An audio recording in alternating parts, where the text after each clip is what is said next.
ये श्रृंखला सर्व आत्माओं के पिता परमात्मा शिव के द्वारा उच्चारित महावाक्यों के संकलन पर आधारित है। ओम शांति। गॉडलीवुड स्टूडियो द्वारा प्रस्तुत अमूल्य रत्न में आप सभी का हार्दिक स्वागत है। संसार में सर्वश्रेष्ठ धन है संतोष धन, परंतु दुनिया में रहते विभिन्न प्रकार की परिस्थितियों और संबंधों के बीच संतुष्ट रहना और सर्व को संतुष्ट करना असंभव सा लगता है। आज ईश्वरीय महावाक्यों के द्वारा हम इस असंभव कार्य को संभव करने की विधि को जानेंगे और इन महावाक्यों के स्पष्टीकरण के लिए हमारे मध्य हैं प्रजापिता ब्रह्मा कुमारी ईश्वरीय विश्वविद्यालय के वरिष्ठ राजयोगी शिक्षक आदरणीय राजू भाई साहब। भाई साहब, आपका आज के एपिसोड में बहुत बहुत स्वागत है। ओम शांति। भाई साहब, पिछले एपिसोड में हम बात कर रहे थे 31 मई 77 के महावाक्यों पर, जिसका टॉपिक था विश्व कल्याण करने का सहज साधन है श्रेष्ठ संकल्पों की एकाग्रता। ऐसा महावाक्यों में आगे बढ़ते हैं तो परमात्मा कहते हैं कि संगम युग का बड़े ते बड़ा खजाना कौन सा है। सबसे बड़े ते बड़ा खजाना है अतीन्द्रिय सुख, जो किसी भी युग में प्राप्त नहीं हो सकता। सतयुग में भी अतीन्द्रिय सुख का वर्णन नहीं करेंगे। यह अतीन्द्रिय सुख अब का ही खजाना है, इस खजाने का अनुभव है। बस अब अतीन्द्रिय सुख जो संगम युग पर प्राप्त होता है, इसको थोड़ा और स्पष्ट करें। वास्तव में इंद्रिय सुख तो हम पूरे कल्प में इन इंद्रियों से लेते आए। अतीन्द्रिय सुख माना अंदर का सुख जो है वो प्रभु मिलन में ही प्राप्त होता है। जब परमात्मा के साथ आत्मा का मिलन होता है और उनसे सर्व संबंधों का रस प्राप्त होता है, उस सुख को अतीन्द्रिय सुख कहा जाता है। जी। वैसे शास्त्रों में भी गोप गोपियों का जब भगवान के साथ मिलन होता है, उनके साथ वो खेल पाल करती हैं, तो उस सुख को अतीन्द्रिय सुख कहा गया है। जी। एक है इंद्रिय सुख जो अल्पकाल के लिए आत्मा को मिलता है और फिर सदा काल के लिए दुख है। हाँ जी। लेकिन जो अतीन्द्रिय सुख, अंदर का सुख, जो आत्मा इंद्रियों से ऊपर से परमात्मा से मिलन से प्राप्त करती है, उस परमात्मा मिलन में, उस सर्व संबंधों के रस में वो जो सुख प्राप्त होता है उसको अतीन्द्रिय सुख कहते हैं। इसलिए इंद्रियों से परे सुख है। और ये पूरे कल्प में, क्योंकि सतयुग, त्रेता, द्वापर, कलयुग, पूरा जो कल्प है उसमें आत्मा को परमात्मा से मिलन ही नहीं होता। संगम युग आता है जब परमात्मा का इस सृष्टि मंच पर अवतरण होता है, और अवतरण होने के बाद जब हम उनके बच्चे बनते हैं और बच्चे बन करके फिर उनके साथ हमारे सर्व संबंध जुड़ते हैं जी, तब उन सर्व संबंधों के आधार से जो प्राप्तियां होती हैं, उस प्राप्तियों के आधार से जो सुख प्राप्त होता है, उस सुख को अतीन्द्रिय सुख कहा जाता है। मतलब सतयुग के अंदर जो हमें अनुभूति होती है वो अतीन्द्रिय सुख नहीं होती। नहीं, उसको अतीन्द्रिय सुख नहीं कहेंगे जी। क्योंकि वो भी हम वहाँ के संग से इंद्रिय सुख ही ले रहे हैं। जी जी जी। कोई भोजन का सुख है, कोई खेल पाल का सुख है, कोई साथियों का सुख है, जी। बहुत सारे वैरायटी सुख हैं। हाँ जी। पूरे वैभव हैं, सब साधन है, सामग्री है, लेकिन प्रभु मिलन नहीं है। और प्रभु मिलन न होने के कारण परमात्मा पहचान ही नहीं है, तो अतीन्द्रिय सुख कैसे हो सकता है। जी। तो परमात्मा कहते हैं जो अंदर का सुख है, जो आत्मा परमात्मा के मिलन का सुख है, वो सुख तो सारे कल्प में नहीं प्राप्त होगा, वो संगम युग पर ही प्राप्त होता है। इसलिए इसको अतीन्द्रिय सुख कहा गया। इंद्रियों के सुख से परे है। जो आत्मा अपने स्वरूप में स्थित होते परमात्मा के साथ जब मिलन का अनुभव करती है, उनकी शक्तियों का अनुभव करती है, प्राप्तियां होने लगती हैं, तो आत्मा जो आनंदित होती है उस सुख में, उस सुख को अतीन्द्रिय सुख कहा जाता है। जी। परमात्मा कहते हैं कि जो सबसे बढ़िया चीज होती या अच्छी लगती, उसको कभी भूला नहीं जाता। अतीन्द्रिय सुख बड़े ते बड़ा और अच्छे ते अच्छा खजाना है, तो सदा याद रहना चाहिए। याद अर्थात अनुभव में आना। जो इस अनुभव में रहेंगे वह इंद्रियों के सुख में नहीं होंगे। जो सदा अतीन्द्रिय सुख में नहीं रहते वह इंद्रियों के सुख की तरफ आकर्षित हो जाते हैं। इस अतीन्द्रिय सुख का अनुभव करने के लिए आत्मा और परमात्मा के मिलन का अर्थात योग का अच्छा अभ्यास चाहिए। जितना हम योग युक्त होकर के उसके प्यार में समाते हैं, परमात्मा के प्यार में जब आत्मा लौलीन स्थिति का अनुभव करती है, तब अतीन्द्रिय सुख की अनुभूति होती है। इसलिए परमात्मा कहता है जो चीज़ अच्छी होती है उसको भूला नहीं जाता। एक बार अगर उसका हमने रसास्वादन कर लिया तो वो सुख भूल नहीं सकता। तो जिन आत्माओं को योग में, परमात्मा मिलन में, उनकी दृष्टि से, उनके स्नेह की भावनाओं से जो सुख प्राप्त हुआ है, जब परमात्मा अवतरित होते हैं, जिन बच्चों ने डायरेक्ट उनसे मिलन मनाया है, जब उनका प्यार प्राप्त हुआ है, जब उनका सानिध्य मिला है, उससे जो उन आत्माओं को सुख मिला है, उस सुख को कभी भूलती नहीं है। साकार में भी जिन आत्माओं ने उनके साथ खेलपाल किया है जी। जो उनके साथ हर प्रकार से संबंध निभाए हैं, वो सुख अभी तक भूलता नहीं उनको। और अव्यक्त रूप में भी जो आत्माएं मिलन मनाती हैं परमात्मा से, निरंतर याद का अभ्यास करती हैं, वो इस सुख में रमण करती हैं, सदा उसी याद में मस्त रहती हैं। इसलिए उनको इंद्रिय सुख आकर्षित नहीं करता। जी। परमात्मा कहते हैं कि इंद्रियों के सुख के अनुभवी तो होना, उस अल्पकाल के सुख में भी दुख भरा हुआ है। जैसे आजकल कड़वी दवाई के ऊपर मीठा बोर्ड लगा देते तो यह इंद्रियों का सुख दिखाई सुख देता, लेकिन है क्या? जब समझते हो दुख है, फिर उनकी आकर्षण में क्यों आते? इसको कई बार शास्त्रों में भी एक शब्द देते हैं, काग विष्टा समान सुख। जी। जैसे कौवा है, विष्टा में अपना मुख डालता, उसमें सुख महसूस करता है। ऐसे ही आत्माएं इस देह अभिमान में आकर के देह की इंद्रियों के सुख को सुख समझ रही हैं, लेकिन क्षणिक थोड़ा समय सुख मिलता, अनुभव होता, और उसके बाद पश्चाताप, दुख होता है। तो परमात्मा हम सबको कहते हैं, जब इन इंद्रियों के सुख को आपने अनुभव कर लिया कि थोड़े समय के सुख में सदाकाल का दुख समाया हुआ है, तो फिर इस सुख के पीछे क्यों आकर्षण हो रहे हो? आकर्षित होना है अतीन्द्रिय सुख के पीछे, लेकिन आकर्षण इंद्रिय सुख के पीछे हो रही है। तो परमात्मा कहता है ये भी ऐसे ही है जैसे कोई कड़वी दवाई के ऊपर कोई मिठाई लगा करके दी जाए। तो परमात्मा कहता है इसको अनुभव करो। अतीन्द्रिय सुख का अनुभव अगर एक बार कर लिया तो फिर इंद्रिय सुख का आकर्षण खत्म हो जाएगा। आगे बढ़ते हैं। परमात्मा कहते हैं कि सदा अपने को विशेष पाठधारी समझ पाठ बजाते हो। जो विशेष पाठधारी होते हैं उनकी हर एक्ट विशेष होती है। तो आपका भी हर कर्म के ऊपर इतना अटेंशन है। कोई भी कर्म साधारण ना हो। साधारण आत्मा जो भी कर्म करेगी वह देह अभिमान से, विशेष आत्मा देही अभिमानी बन कर्म करेगी। वास्तव में विशेषता यही है। साधारणता इसलिए आई क्योंकि हम अपने आप को भूल गए जी, और देह अभिमान में आकर के जो कर्म हम कर रहे हैं वो विकर्म बनते जा रहे हैं, पाप कर्म हो रहे हैं। परमात्मा कहते हैं जब आप देही अभिमानी स्थिति में स्थित होकर के अपने को आत्मा समझ करके इन कर्मेंद्रियों से कर्म करेंगे तो वो कर्म श्रेष्ठ कर्म हो जाएंगे। नहीं तो कोई न कोई इंद्रिय आकर्षण के कारण वो कर्म विकर्म बन जाते हैं। तो इसलिए देह अभिमान ने कर्मेंद्रियों से जो कर्म कराए उनसे पाप कर्म बनते गए, इसलिए वो साधारण कर्म या व्यर्थ कर्म कहे गए जी। और जब देही अभिमानी स्थिति रहती है, जब हम अपने आप को आत्मा निश्चय करके फिर इन कर्मेंद्रियों से कर्म करते, कर्म तो करना ही है, लेकिन कर्म करते हुए भी जब हम न्यारे होकर के कर्म करते हैं तो कर्म इंद्रियों के द्वारा किए हुए कर्म श्रेष्ठ कर्म कहलाते हैं जी।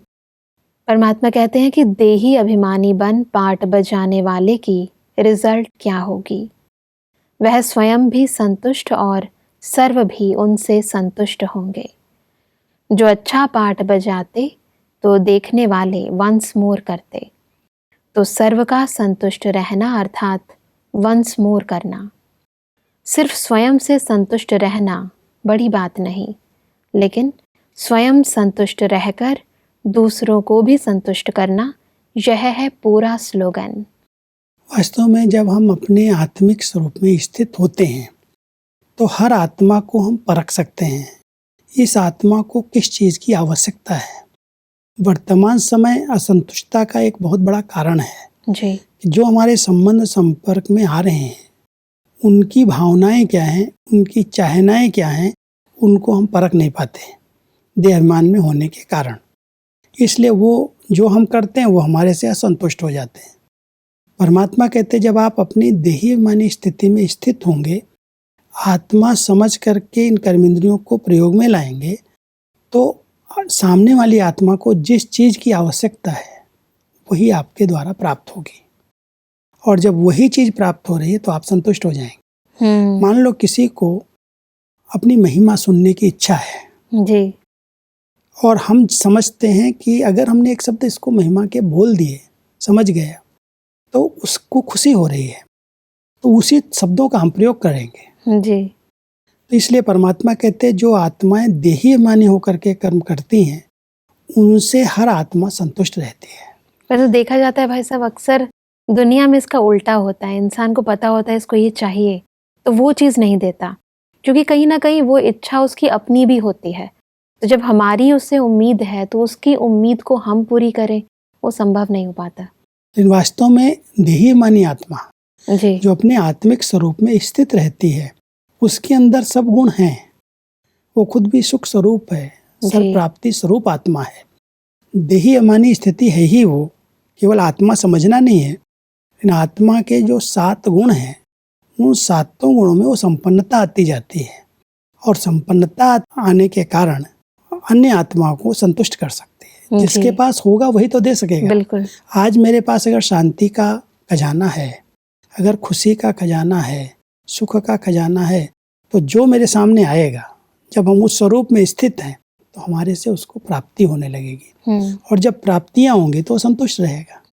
प्राप्तियां संतुष्ट करती हैं। बिल्कुल। तो संतुष्ट रह करके फिर दूसरी आत्माओं को संतुष्ट करना, ये जो स्लोगन परमात्मा बता रहे हैं, वो तभी हो सकता है जब हम अपने आत्मिक स्वरूप में 7 गुणों से संपन्न स्वरूप में स्थित रहेंगे। बिल्कुल। आगे बढ़ते हैं तो परमात्मा कहते हैं कि सदा स्वयं के श्रेष्ठ समान मास्टर सर्वशक्तिवान के स्मृति में रहते हो। सबसे श्रेष्ठ स्वमान कौन सा है? मास्टर सर्वशक्तिवान।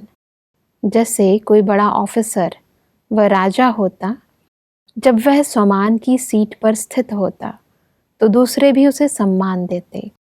अगर स्वयं सीट पर नहीं तो उसका ऑर्डर कोई नहीं मानेगा। तो ऐसे ही जब तक आप अपने स्वमान की सीट पर नहीं, तो माया भी आपके आगे सरेंडर नहीं हो सकती, क्योंकि वह जानती है यह सीट पर सेट नहीं है। सीट पर सेट होना अर्थात स्वयं को मास्टर सर्वशक्तिवान समझना। ये बहुत ऊंचा सम्मान है। परमात्मा सर्वशक्तिमान है, सर्व शक्तियों का मालिक है, उसको कहते हैं ऑलमाइटी अथॉरिटी। जी। तो जब उस ऑलमाइटी के हम सब बच्चे हैं, तो ये सम्मान स्मृति में रखना है कि मैं आत्मा मास्टर सर्वशक्तिमान हूँ।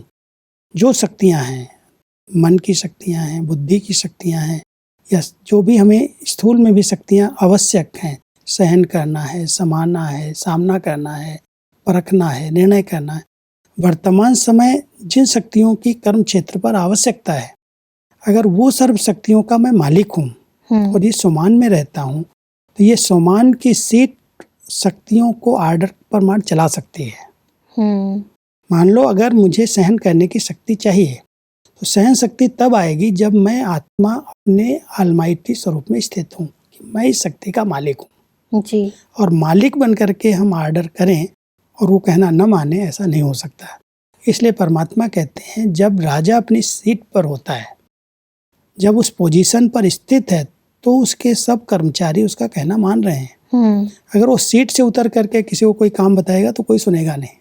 तो आप बच्चे जब अपने इस स्वरूप में स्थित रहते हो कि मैं मास्टर सर्वशक्तिमान हूँ, तो ये सर्व शक्तियाँ आपका कहना मानती हैं। जी। इसलिए सीट छोड़ करके आर्डर करोगे तो कोई सुनेगा नहीं। न मन सुनेगा, न बुद्धि सुनेगी, न आपकी स्थूल कर्मेंद्रियाँ सुनेंगी, और न ये सामने वाली शक्तियाँ सुनेंगी। हम जो चाहते हैं वो नहीं हो सकता। वो नहीं हो सकता। इसलिए चाहना तभी पूरी होगी जब हम अपनी सीट पर स्थित होकर के फिर कोई बात करेंगे। बिल्कुल।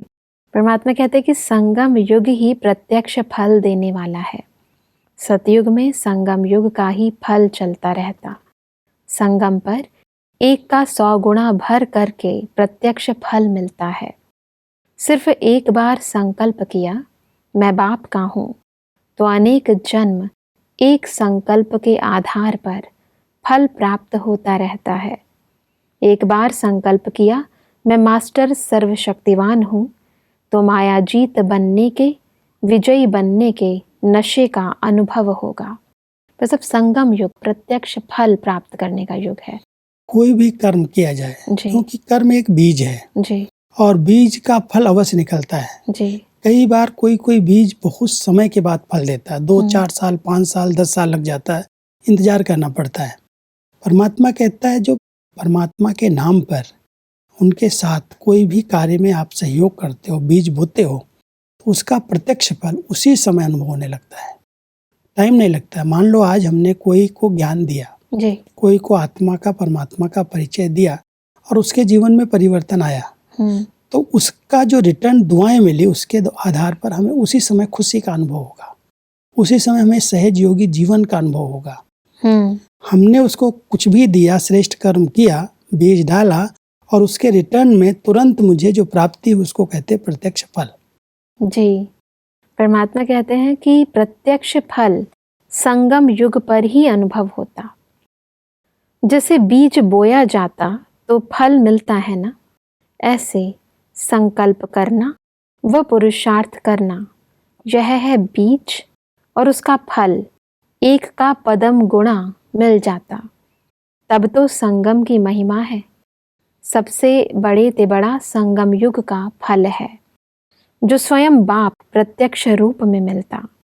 परमात्मा भी साकार रूप में, साकार मनुष्य रूप में मिलने आता। इस फल में और सब फल आ जाते। ये सबसे ऊंचा फल जी, क्योंकि हम सब ने बाबा कहा और पहचान से उसको कहा, जी, तो उसके सन्मुख मिलने का अनुभव होने लगता है। तो परमात्मा हम बच्चों जैसे साकार तन लेकर के, मनुष्य तन लेकर के सन्मुख मिले, इससे बड़ा फल और क्या प्राप्त होगा। बिल्कुल ऐसा। तो भक्ति के अंदर जो हमने बीज बोए थे उसका प्रत्यक्ष फल संगम युग पर मिल रहा है। जो कुछ श्रेष्ठ कर्म हमने भगवान के नाम पर किए भक्ति काल के अंदर, उसका प्रत्यक्ष फल संगम युग पर परमात्मा के द्वारा डायरेक्ट मिल रहा है। और सबसे बड़ा फल तो यही है जो भाग्य विधाता अपना हो गया, स्वयं भगवान अपना बन जाए और वो हमको कहे भाग्य की रेखा खींचने की कलम मैं आपको देता हूँ। जी, इससे बड़ा फल और क्या प्राप्त होगा। बिल्कुल भाई साहब। आगे बढ़ते हैं। परमात्मा कहते हैं कि अगर याद और सेवा इन दोनों में सदा बिजी रहो तो माया आ सकती है। अगर याद और सेवा को भूलते तो माया का गेट खोल देते हैं, तो यह गेट नहीं खोलो। विस्मृति अर्थात माया का गेट खोलना, स्मृति अर्थात पक्का गोदरेज का लॉक लगाना। याद और सेवा की स्मृति डबल लॉक है। डबल लॉक लगाएंगे तो माया कभी नहीं आ सकती। अगर सिंगल लॉक सिर्फ याद का लगाते, सेवा नहीं, तो भी माया आ जाएगी। ब्राह्मण जीवन है ही याद और सेवा। ये डबल सेवा, डबल कार्य परमात्मा के द्वारा संगम पर हम सबको मिला हुआ है। जी, जो ब्राह्मण आत्माएं परमात्मा के बच्चे बनने के बाद अगर ये दो चीज़ों को नहीं अपनाती, कहेंगे हमें योग अच्छा लगता है, हम सदा याद में बैठे रहें। याद तो ठीक है, एक सिंगल लॉक है, जी, लेकिन अगर हम सेवा नहीं करते हैं तो सेवा से जो प्राप्तियां होनी चाहिए उनसे हम वंचित हो जाते हैं। परमात्मा कहते हैं मेरे बच्चों को माया जीत बनने के लिए, माया के वार से बचने के लिए सदा अपने आप को व्यस्त करना है, बिजी करना है। क्योंकि माया माना कमजोर संकल्प, कमजोरियाँ। अब वो कमजोरियाँ आ क्यों रही? क्योंकि हम फ्री हैं। सदा कोई याद में बैठ भी नहीं सकता और सदा कोई सेवा भी नहीं कर सकता। जी, अगर वो दोनों चीज़ों को बैलेंस से चलाता है, याद और सेवा, तो ये डबल लॉक का काम करता है। इसके अंदर माया प्रवेश नहीं कर सकती क्योंकि मन और बुद्धि और ये कर्मेंद्रियां सब फुल बिजी हो जाती है। और जब हम फुल बिजी हो गए तो माया को आने का चांस नहीं मिलता। वैसे कई लोग एक दूसरे के साथ एडजस्ट नहीं हो पाते सेवा के अंदर, क्योंकि एक दूसरे के साथ मिलना पड़ता है, तो सोचते हैं कि माया आए उससे अच्छा है कि हम बाबा को याद कर लें। वास्तव में अगर सेवा में कोई विघ्न आते हैं तो परमात्मा कहता है ये समझना चाहिए, ये हमें अनुभवी बनाने के लिए आते हैं। जी, सेवा में विघ्न आना स्वाभाविक है, संगठन है, परिवार है। और जब हम सेवा के क्षेत्र पर निकलते हैं तो वैरायटी संस्कार हैं, स्वभाव हैं, आदतें हैं, संगठन है, उसके बीच में कोई बातें न हो ऐसा नहीं होता। लेकिन वो बातें जो आ रही हैं वो हमें मार्ग में आगे बढ़ाने के लिए हैं, अनुभवी बनाने के लिए हैं।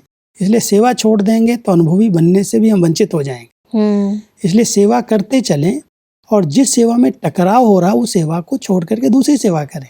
बिल्कुल। सेवा की वैरायटी है ना। हाँ जी। मान लो आज वाचा सेवा में टकराव की स्थिति बन रही है तो परमात्मा ने मनसा सेवा भी सिखाई है जी। कर्मणा सेवा है।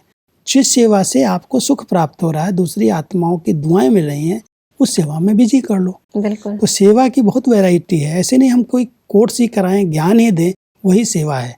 लोग कभी कभी वो सेवा समझते हैं और उसके बीच में ईर्ष्या, द्वेष, मान, अपमान कई बातें आती, फिर कहते हैं इसे तो छोड़ दो, योग करो जी।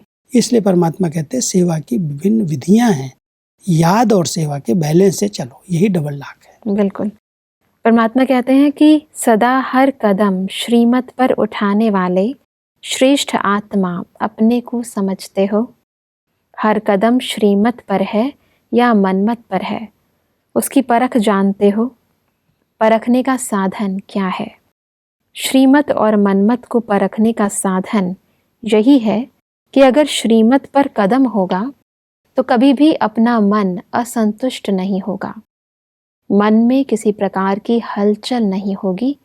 स्वतः श्रीमत पर चलने से नेचुरल खुशी रहेगी। जैसे कोई अच्छा कर्म किया जाता तो उसकी स्वतः अंदर से खुशी होती है। बुरा काम किया जाता है तो अंदर से मन जरूर खाता है, चाहे बाहर से नहीं बोले। मनमत पर चलने वाले के मन में हलचल होगी, श्रीमत पर चलने वाला सदा हल्का और खुश होगा। इससे परख सकते हो कि श्रीमत पर हूँ या मनमत पर हूँ। ये थर्मामीटर है। बहुत अच्छा थर्मामीटर है जी। और हर एक को चेक करना चाहिए। अगर मैं श्रीमत के अनुकूल चल रहा हूँ जी, तो मन के अंदर कोई द्वंद्व होगा ही नहीं, खुशी गायब नहीं होगी, सदा खुशी रहेगी, हल्कापन रहेगा, क्योंकि श्रीमत प्रमाण हम चल रहे हैं। अगर उसमें हमारी मन मत है या कोई के दूसरे की मत का प्रभाव है तो फौरन हमारी खुशी खत्म हो जाएगी, हमारा योग नहीं लगेगा, मन के अंदर दुविधा पैदा होगी, क्या हो गया, ऐसा नहीं करना चाहिए था, ऐसा हो गया। तो अगर मन के अंदर बहुत वैरायटी संकल्प चल रहे हैं, हल्कापन नहीं है, खुशी नहीं है, आनंद का अनुभव नहीं हो रहा है, माना कहीं ना कहीं कुछ मिक्स हो रहा है। तो ये थर्मामीटर लेकर के परखना चाहिए कि हम जो कर्म कर रहे हैं वो श्रीमत के अनुकूल है या नहीं है। अगर है तो खुशी रहेगी, योग सहज लग जाएगा, मन का भटकना बंद हो जाएगा, बहुत सारी निशानियां दिखाई देंगी। और अगर मनमत ऐड हो रही है तो मूंझेंगे, राइट है, रॉन्ग है, करना चाहिए या नहीं करना चाहिए। अगर किसी भी प्रकार के क्वेश्चंस उठ रहे हैं, माना कहीं न कहीं मनमत या परमत उसमें मिक्स हो रही है और श्रीमत पर है तो क्वेश्चन है ही नहीं। और इसलिए परमात्मा कहते हैं कि सदा चेकिंग और चेंज। चेकिंग का अर्थ है चेंज करना। चेकिंग और चेंज, यह दोनों ही शक्तियाँ चाहिए, मगर दोनों में से एक की भी कमी है तो संतुष्ट नहीं रह सकते। ना स्वयं संतुष्ट रहेंगे, ना औरों को संतुष्ट कर सकेंगे। चेंज होने की शक्ति तब आएगी जब सहन शक्ति होगी, बुद्धि की लाइन क्लियर होने से परख शक्ति आएगी। लेकिन चेक करते करते अपनी कमजोरियों पर बहुत ध्यान चला जाता है जी, और कमजोरियां हमें दिल शिकस्त बना देती हैं। जी, इसलिए परमात्मा कहता है चेक करो, तुरंत चेंज कर लो। जी, अगर चेंज नहीं कर पाते तो संतुष्ट नहीं रह सकते। जी, तो संतुष्ट, अगर संतुष्ट मणि बनना है तो उसके लिए आवश्यक है चेक करना और चेंज करना। जी, चेक और चेंज करने से संतुष्टता आती, और जिसके पास संतुष्टता है वो कोई भी बात को सहज सहन कर सकता है बिल्कुल। और उसको पार कर सकता है। वैसे आज हमने जाना कि स्वयं को संतुष्ट करना कितना आवश्यक है और कैसे विभिन्न प्रकार के विघ्नों में हम स्वयं को स्वमान की स्थिति में स्थित रख के मायाजीत बने। वैसे इन स्पष्टीकरण के लिए आपका बहुत बहुत धन्यवाद। दर्शकों, आज के एपिसोड में हमने समझा कि इस पुरुषोत्तम संगम युग के सर्वश्रेष्ठ खजाने यानी अतीन्द्रिय सुख का अनुभव करने के लिए सदा स्वयं को परमात्मा याद में रखना है। परमात्मा ने कहा कि स्वयं संतुष्ट रहने व सर्व को संतुष्ट करने के लिए सदा देही अभिमानी होकर हर कर्म करना है और मायाजीत बनने के लिए हमें अपने सर्वश्रेष्ठ स्वमान मास्टर सर्वशक्तिवान की स्मृति में रहना है। दर्शकों, आज के एपिसोड से संबंधित यदि आपके मन में कोई भी प्रश्न है तो आप हमें ईमेल कर सकते हैं। हमारा ईमेल आईडी है amulyaratna@godlywoodstudio.org।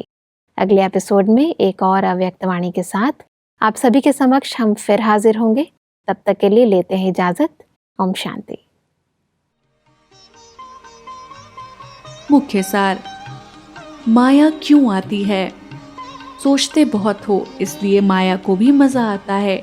माया का आना अर्थात विजयी बनाने के निमित्त बनना। माया शक्तियों की प्राप्ति को अनुभव में लाने के निमित्त बनाती है। साधारण आत्मा और विशेष आत्मा। साधारण आत्मा देह अभिमान से तो विशेष आत्मा देही अभिमानी बन हर कर्म करेगी। अधिक जानकारी के लिए संपर्क करें Amulya Ratan Godlywood studio, Manmohini Van, Shantivan post, Abu Road 307510, district Sirohi, Rajasthan. Email ID है amulyaratn@godlywoodstudio.org। इस श्रृंखला को प्रजापिता ब्रह्मा कुमारीज ईश्वरीय विश्वविद्यालय के सेवा केंद्रों पर क्लास में नियमित रूप से चलाने के लिए गॉडलीवुड स्टूडियो से संपर्क करें।